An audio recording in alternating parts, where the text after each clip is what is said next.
Oh, gee, kind of ridiculous we have to bring that up, but you know, so often you hear, oh, you know, this guy texted me this. I think texting and, you know, the social media has kind of ruined things a bit. Oh, I agree. I still Social love media that especially. old-fashioned phone call. Yeah. Just call me. Yeah. Well, I'm sure you guys wish you could ghost me in this forecast right now. Love Ghost that you? term. Yeah, when you just kind of disappear, like just don't want anything to do Brian with me doesn't know anymore. anything about this. So He- she he's mentioned it been in the married package. for 3 years. She mentioned it in the story. Yeah, I can't Ghosting keep is up kind of with you like, you know, guys. you're talking with someone and then it's just like you just decide you're done. You just and don't just respond. Kinda You don't again. respond, You yeah. ghost them. so maybe, I don't know, Ooh. maybe you guys are thinking you're just going to turn off your TVs and ignore me for the next few days while we go through this string of triple-digit temperatures. Denny, I would never but- ghost you. Oh, thanks. I Right. appreciate Too that. good of a friend, Denny. Good to know. I Well, I'll would. ghost you guys on the Brian desk. would. Yeah, of course. There it is. All right. Your weather headlines for this Thursday and heading into our weekend. Triple-digit takeover. Here it comes.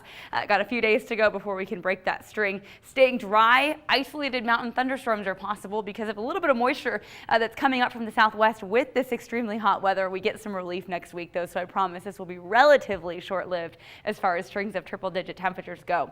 50s and 40s in our mountains. Beautiful shot of the daylight out coming out over the Pioneer Mountains. McCall looking good this morning. Quiet conditions out there on Payette Lake this afternoon. Looking prime for a boat ride, though, if you're up in the mountains today.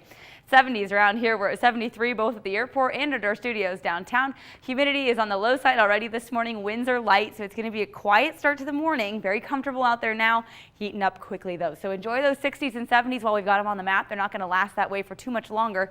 50s in McCall right now, 51 up there. We're at 65 in Mountain Home and 60s elsewhere here in southwest Idaho. High pressure is in control across the region. Our flow has started to shift. We get a shift in this weather pattern, and instead this is going to dominate what happens for us over the next few days. So this is kind of camped out here over the Four Corners region, kind of again just sending this air from the southwest on up in our direction with this clockwise rotation. Everything just kind of rotating in a big circle. There's also a little bit of moisture down here that we're kind of tracking on the water vapor imagery, and that just shows there's going to be enough moisture in the atmosphere that could get carried up to provide for some of those isolated showers and storms in the mountains. Our storm track keeping well to the north of us, so we're going to stay hot and dry. You'll see how the heat really impacts the entire west region today. Across the area, we're going to be looking at 90s into the triple digits, but mild 70s out there along the coastline. Seattle and Portland, lucky to be enjoying some more comfortable temperatures early on.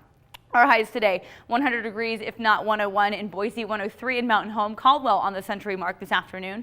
Upper 80s to low 90s in the high terrain, McCall 89, 92 in Sun Valley, so toasty even up in those higher elevations. 60s and 70s overnight tonight for us here in the valley, so starting to see those warmer mornings come back into play here. We won't get as much of a cool off. We'll see 40s, 50s, and 60s in the mountains overnight tonight. This weekend looking prime for some time in the water. Futurecast staying dry through today. I think as we get into tomorrow in the afternoon and evening, we could see a couple of those spotty storms developing over the higher terrain. Same thing for Saturday. Saturday looks to be our best risk for some active weather. Again, mostly focused over the mountain ranges, but could see a few of those isolated showers and storms trying to sneak through the area as well. Perfect weekend to be in the water, though. I think even on Saturday we'll see a mixture of sun and clouds, but it's still going to be very hot. So 101 both tomorrow and Saturday. Then we get a slight break and a little bit of relief in our 7-day forecast. Temperatures back into the middle to upper 90s for most of next week.